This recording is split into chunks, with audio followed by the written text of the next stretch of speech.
Justice Yashwant Verma, जो पहले Delhi high court के जज हुआ करते थे, फिलहाल वो जिस तरह से कॉलेजियम ने उनका ट्रांसफ़र कर दिया है इलाहाबाद, अब वहाँ के हो पाएंगे या नहीं हो पाएंगे, इस पर बड़ा सवाल है संजय जी, क्योंकि वहाँ तो बार एसोसिएशन ने उनके खिलाफ बगावत, मतलब उन्होंने हड़ताल पे चले गए हैं और उनका कहना है कि भैया ये, उन्होंने तो बड़ा साफ साफ शब्दों में कहा है कि ये कोई कूड़ा करकट की जगह नहीं है कि कुछ भी आप डंप इसको डंप कर दोगे यहाँ पर और सारी चीज़ें, मतलब उनका काफ़ी मुखालफत हो रहा, बहुत उनके खिलाफ माहौल बना हुआ वहाँ पर।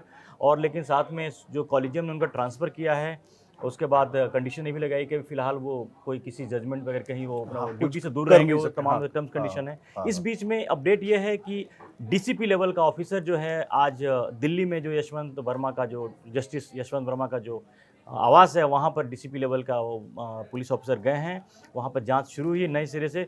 बहुत चीज़ें अभी खुल खुल के बहुत बातें नहीं आ रही हैं किस तरह से हो रही हैं। सुप्रीम कोर्ट के 3 जजों की कमेटी बनाई गई है जो इस मामले को देख रहे हैं, तमाम चीज़ें हो रही हैं। लेकिन इन पूरे तमाम जिस तरह से यशवंत वर्मा का जो मामला बाहर आया है, जलते हुए नोट, आपको याद है कि उनके घर से कई बोरी नोट निकले, जले हुए नोट निकले। उसके बाद से मामला जिस तरह से ये फैला है, आग फैली है, उसे कहीं न कहीं पर एक जस्टिस सिस्टम पे सवाल उठ गए हैं। और अब बातें तो यहाँ तक होने लगी हैं, आपको याद होगा कि कल राज्यसभा में जो स्पीकर राज्यसभा के सभापति हैं धनखड़ साहब, उन्होंने बुलाया सांसदों से मुलाकात की, उन्होंने कहा कि शायद अब टाइम वक्त फिर से आ गया है एनजेएसी बिल लाने का, जहाँ पर जो जजों को है अकाउंटेबल ज़्यादा से ज़्यादा बनाया जा सके। ये ऐसा एक सिस्टम, ऐसा कानून था जिसको सुप्रीम कोर्ट ने खारिज कर दिया था, मोदी सरकार उसको लेकर के आई थी, उसको खारिज कर दिया था। तो ये पूरे प्रोस्पेक्टिव किस तरह से देख रहे हैं, क्योंकि सवाल तो उठ रहे हैं और सवाल में एक कोई जस्टिस नहीं है, पूरा जस्टिस सिस्टम ही है। देखिए, इस पर दो चीज़ें हैं। एक तो यशवंत वर्मा पहले जज नहीं हैं जिनके साथ ये सारी चीज़ें हो रही हैं। अगर हम अतीत में जाएंगे तो 4 ऐसे जज थे, जिसमें एक सुप्रीम कोर्ट के जज भी थे, वी रामास्वामी। चारों के खिलाफ करप्शन के या पक्षपात के आरोप लगे, जांच हुई और उनको इस्तीफा देना पड़ा। कुछ का महाभियोग भी राज्यसभा में महाभियोग तक पहुंचा या लोकसभा में महाभियोग तक पहुंचा।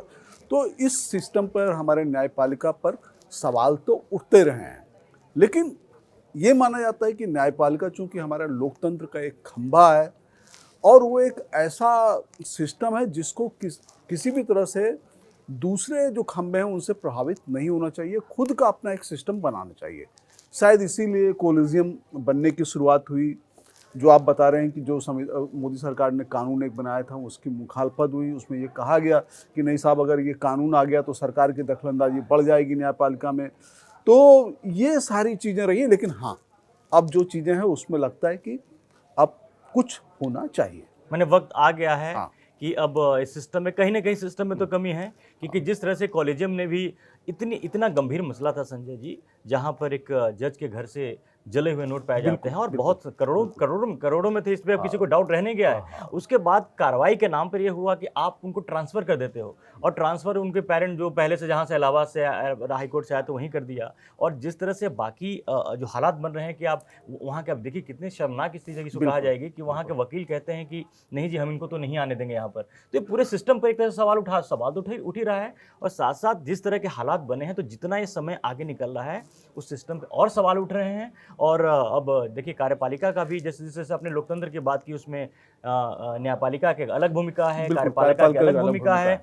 और एनजेएसी बिल के बारे में थोड़ा सा अपडेट ये बताते हैं कि जब मोदी सरकार इसको लेके आई थी तो संविधान में बदलाव होना था। इसके लिए दोनों सदनों से लगभग इसमें जो मेजोरिटी थी, सारे लोग इसमें सर्वसम्मति से इसको पास किया गया था। और बाकी जो 15 स्टेट से भी इसको मतलब वो क्लियर कराया, क्योंकि उसमें एक नियम होता है कि 15 विधानसभा से इसको पास कराना होता है। सब जगह से पास होने के बावजूद जब सुप्रीम कोर्ट ने इसको खारिज कर दिया, तभी एक बात सामने निकल के आई थी कि सुप्रीम कोर्ट हर जगह ट्रांसपेरेंसी चाहता है, लेकिन यहाँ जस्टिस सिस्टम में ट्रांसपेरेंसी क्यों ना हो। बिल्कुल, ये समय की मांग है और न्यायपालिका जो सबका न्याय कर रही है, वहाँ भी पारदर्शिता की ज़रूरत है और सबसे ज़्यादा पारदर्शिता की ज़रूरत है, क्योंकि वो न्याय का मंदिर है। तो शुरुआत वहीं से होती है। और ये बात सही है कि पिछले दिनों या पिछले कुछ सालों में जिस तरह से वहाँ पर चयन प्रक्रिया रही है, उसमें भी पारदर्शिता का अभाव रहा है, जवाबदेही का अभाव रहा है। तो ये अगर सवाल उठ रहे हैं तो जायज़ हैं। हालांकि मुझको लगता है कि संविधान में जजों की इम्यूनिटी को लेकर के जो व्यवस्था की गई है, सरकार को वहां भी कुछ उसमें संशोधन करना चाहिए। क्योंकि जज राष्ट्रपति प्रधानमंत्री से ज्यादा प्रोटोकॉल के हिसाब से अगर देखें, हाँ। इनके पास ज्यादा पावर, अधिकार इनका पावर बनता है। बिल्कुल, ये भी अपने आप में देखिए अकाउंटेबिलिटी होती है, सब कुछ होता है। मुझे किसी ऐसा नहीं है कि किसी जज पे, पर्टिकुलर जज पे या किसी सुप्रीम कोर्ट पर, हाई कोर्ट पे हम सवाल उठा रहे हैं, लेकिन जब सिस्टम की बात आती है तो अकाउंटेबिलिटी वहाँ पर अपने आप हो जाती है। और वो भी हमें भूलना नहीं चाहिए कि जब जब मौका इस तरह का आता है तो सुप्रीम कोर्ट या हाई कोर्ट है, कार्यपालिका को इशारा करते बताते हैं कि आप अपने पार्शियलिटी, मतलब पार्शियल हो रही है, आप चीज़ों को साफ रखिए, आपकी अकाउंटेबिलिटी बनती है। तो सेम अब इस तरह से आज मांग वही, लीजिए, बिल्कुल, अगर अकाउंटेबल अगर कार्यपालिका हो या सरकार हो या ब्यूरोक्रेसी हो, अकाउंटेबल तो सुप्रीम कोर्ट या हाई कोर्ट को भी होना पड़ेगा। बिल्कुल बिल्कुल, ये बात सही है। और देखिए, समय बदलने के साथ बहुत ढेर सारी चीज़ें बदल भी रही हैं।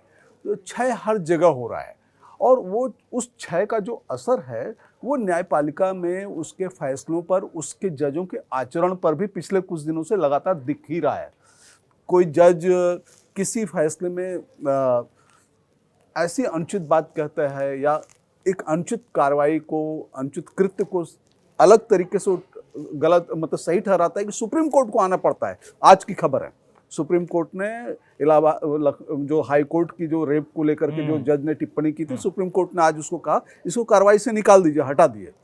वो हर जगह इसकी भर्त्सना हो रही है। संजय जी, आपने बात बोले, इस पे याद दिलाते हैं कि कई बार ऐसा आजकल सुनने को आता है कि किसी भी मसले पर जब सुप्रीम कोर्ट, हाई कोर्ट में जब कार्रवाई रहती है, उस वक्त फैसला में वो बात इंगित नहीं होता, टिप्पणियां ऐसी की जाती हैं, ऐसे कमेंट किए जाते हैं जो फैसले में नहीं होते हैं, लेकिन वो टिप्पणी इतनी खतरनाक होती हैं जिससे आप कहीं ना कहीं पर एक सवाल उठाते हो, सिस्टम पर सवाल उठाते हो, बाकी लेकिन जब वो फैसले से या लीगैलिटी के अगर हिसाब से कहें तो वो नहीं होती है, जिसका एक जो आपने एग्जाम्पल बताई वो भी है। बिल्कुल, क्योंकि देखिए ऐसा होता है कि टिप्पणी जज ही कर रहे हैं, और जज टिप्पणी के साथ जजों की भावना जुड़ी होती है। लीगल पक्ष एक तरफ है और टिप्पणी का मतलब कि भावना, जज की भावना क्या है, उस कुर्सी में बैठे हुए आदमी की भावना क्या है, तो वो भी उतनी ही न्यायोचित होनी चाहिए।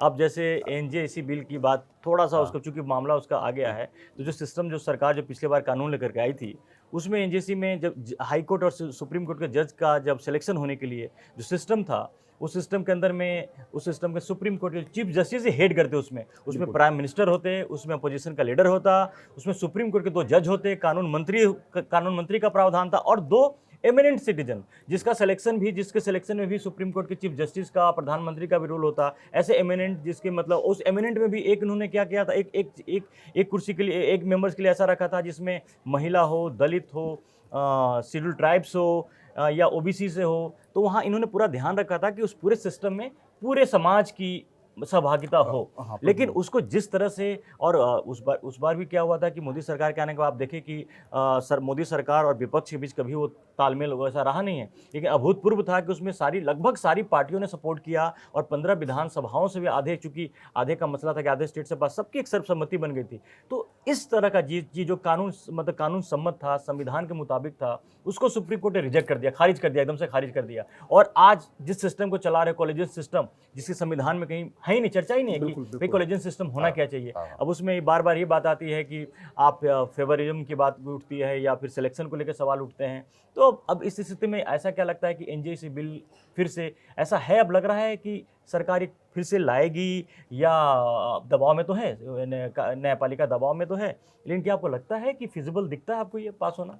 देखिए, जिस तरह से ये बिल मोदी सरकार के पहले कार्यकाल में गिरा या नहीं आ पाया, तो सरकार इसको जल्दबाजी में तो नहीं लाएगी। सरकार इस पर इंतजार करेगी, चूंकि ये मसला काफ़ी संवेदनशील मसला भी है। तो लिहाजा अब एक चीज़ ये भी है कि एक बिल ये है, और इस पर क्या आपत्तियां सुप्रीम कोर्ट की तरफ से उस समय जाहिर की गई थी, उस पर ध्यान देना चाहिए। उसमें हम क्या सुधार कर सकते हैं, उसको करना चाहिए।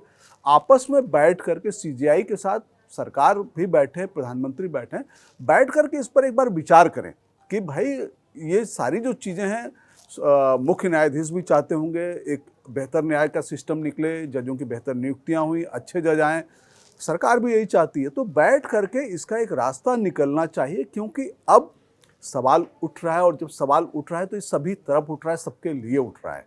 तो इस समय आ तो गया है, लेकिन सरकार शायद जल्दबाजी नहीं करेगी। जल्दबाजी नहीं करेगी, लेकिन संजय जी प्रिविलेज की जहाँ तक बात कीजिए, जो हमारे माननीय जज होते हैं उनके खिलाफ कोई भी सीबीआई, कोई भी इनकम टैक्स या कोई भी पुलिस बिना चीफ जस्टिस की इजाज़त के बिना काम नहीं कर सकती। किसी तरह का भी अगर आपको जाना है तो सिस्टम के थ्रू जाना होगा। तो जिस तरह का प्रोटेक्शन और जिस तरह की चीज़ें प्रिविलेज मिली हुई हैं, और मिलना तो अच्छी बात है, लेकिन तब इस बात से आपसे उम्मीद ये की जाती है कि आपका जो व्यवहार और आपके जो फैसले आते हैं, एक नया संगत न्याय की मांग होती है। बिल्कुल इसी प्रिविलेज पर सवाल उठ रहा है कि इसी प्रिविलेज के कारण नोटों की गड्डियां मिलती हैं और कार्रवाई नहीं हो पाती है, नहीं हो पा रही है, पहले भी नहीं हो पाई।